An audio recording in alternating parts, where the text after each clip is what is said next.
Well, welcome back to Building Dad Bod 2.0. Stick around to the end of the video if you want to see if I landed that 47-inch box jump. Tuesday's workout was dynamic leg day. My legs felt like trash. Been dealing with some fatigue in the cut, but decided just to start with jumps and hope my legs are feeling more springy by the time I hit box squats. So this is what I tried the previous week on jumps. Trap bar negatives and then try to explode up from the bottom.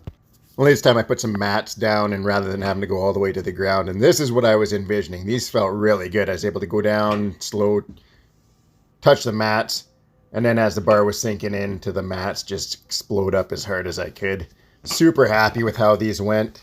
I definitely don't have the most massive vertical, but they definitely felt explosive. After that, doing some trap bar jumps. Same thing with the mats down. Going down, touching the mats. Only this time I'm hanging onto the weight and jumping with it. So instead of 235 pounds for the negatives, I'm just doing 145 pounds here and just going down and trying to jump up as high as I can while holding on to the weights. Again, considering with the way the legs were feeling, I was really happy with these. And the hope here is after jumping with weight, then we hit the box jumps with just body weight. And in theory, the body should feel a lot lighter and just feel more explosive with body weight than I would without doing the heavier jumps first. As much as I feel like all these jumps would have been better without the fatigued legs, definitely every set of jumps I did, the legs were feeling more primed, more ready to go for the explosive leg day. After the trap bar work, we're just going to body weight box jumps, 38-inch wall. Now, doing some from just a standing position, some approaching, just kind of alternating back and forth, whatever I felt like doing here. I just like doing a variety of jumps before I start squatting.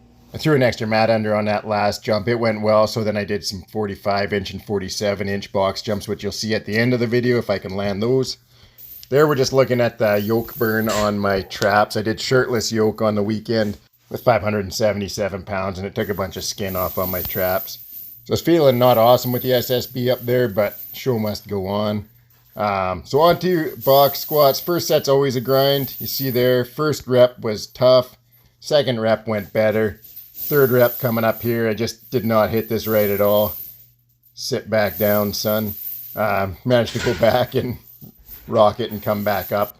But you'll see here, Spencer asked me for a side view, so you'll see as I come back up, I'm basically, once I get into the squat position, pushing straight up into the bands. But you really got to lean into that forward position and drive up through the shoulders into the SSB to get these done without them just slamming you back down into the seat.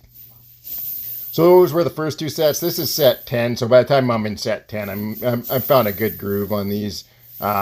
Stick around to the end of the video if you want to see the other 7 sets.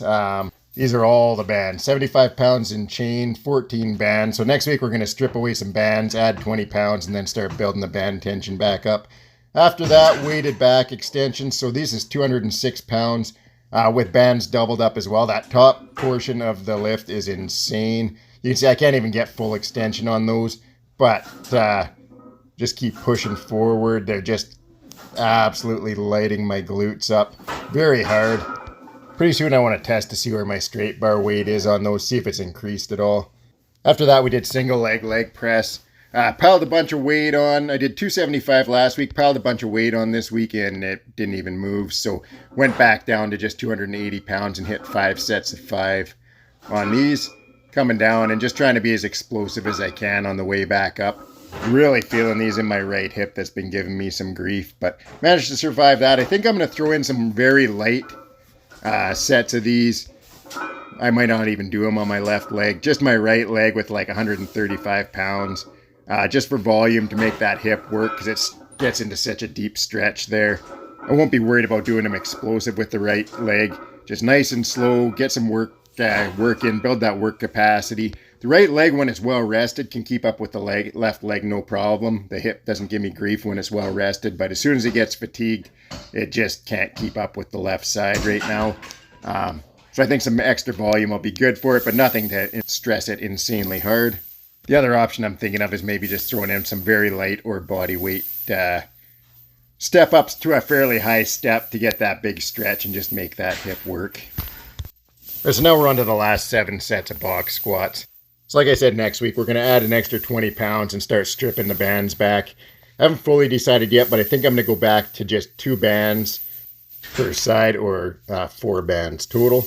It doesn't matter to me if they feel easy with the band tension. The extra 20 pounds will make them slightly harder, but if they feel easy, it just means they'll be faster. And then we'll just keep adding in bands again every week until I get back up to 14 total bands.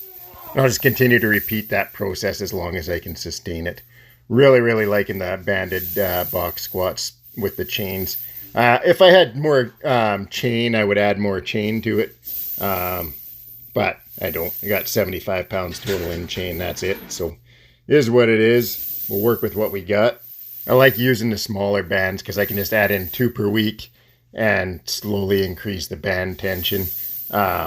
Started off with 2, and now we're up to 14.